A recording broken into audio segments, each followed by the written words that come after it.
Le règlement à l'amiable peut donner certains résultats durables soutenus par les deux parties. À partir du moment où les deux parties sont convaincues de la justesse de la solution, on est bien parti. Une première proposition de loi a été rédigée, ce qui a été repris dans les diverses dispositions qui sont en chantier. Il y a les dossiers socio-économiques et financiers. Là, le délai est de 6 ans en moyenne avant que la procédure n'aboutisse. Alors, cela peut aller de pair avec un règlement à l'amiable, à condition que les parties soient d'accord et tombent d'accord. Un accord a été pris avec le parquet et là, souvent une amende financière peut être la sanction appropriée et là, dans certains cas, le règlement à l'amiable, la solution à l'amiable est adéquate. En l'occurrence, ce qui était novateur, c'est celui qui négociait le dossier n'était pas celui qui décidera dans ce dossier. Et le dossier négocié, où on a joué les cartes sur table, cela ne fait plus partie du dossier qui sera présenté éventuellement au juge si aucun accord à l'amiable n'est établi. Donc il y a la confidentialité qui existe. On peut négocier ouvertement sur le problème, carte sur table, et si aucune solution n'est obtenue, et là on retourne au juge.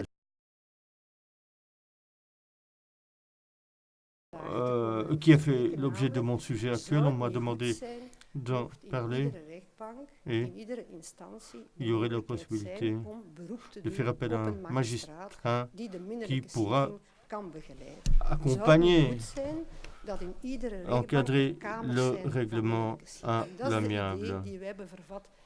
Voilà l'idée qui sous-tend la proposition de loi, sans toucher à la médiation, évidemment.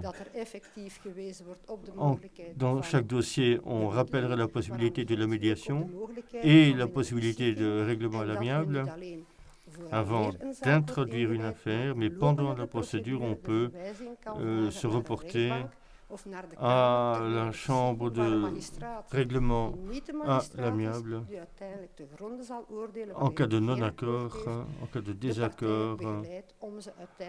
Il est question de rapprocher les parties pour arriver à un accord. Nous souhaitons que les chambres de règlement à l'amiable soient créées en première instance et en appel, ou que ce soit le tribunal du commerce, le tribunal du travail, le juge de paix.